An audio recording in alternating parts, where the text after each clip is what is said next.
Dnes sú presne 3 roky, odkedy odišli traja ministri, Pálko, Fronc a Lipšic, z vlády na protest proti neplneniu programového vyhlásenia vlády zo strany premiéra.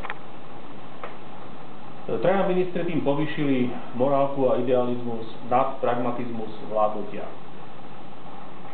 Dnes sa k tomuto odchodu hrdo hlásia iba politici konzervatívnych demokratov Slovenska. Politici KDS dnes necítia žiadny morálny dlh voči občanom, naopak cítia morálne víťazstvo.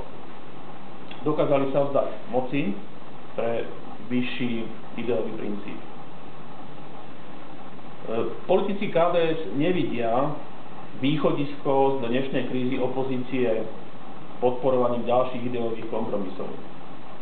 Východiskom z krízy opozície nemôže byť podpora kresťanských demokratov političke s liberálnymi názormi.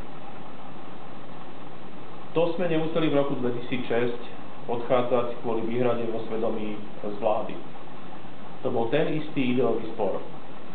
Či dať bez ideovej koalícii prednosť pred princípmi svedomia. V tomto duchu KDS verná odkazu februára 2006 navrhuje ako východisko z krízy opozície návrat k ideovej jasnosti a ideovému idealizmu aj pri voľbe prezidenta. Preto pre kresťansky orientovaných politikov nemôže byť priateľný liberálny kandidát. Konzervatívni demokrati Slovenska, verní tomuto odkazu, navrhujú preto celkom samozrejme konzervatívneho kresťanského kandidáta, ktorým je celoživotne František Mikloška. Vyzývame tiež politikov KDH, aby vysvetlili, ako ide dohromady odchod vlády v roku 2006 s dnešnou podporou liberálnej kandidátky. František Mikloška.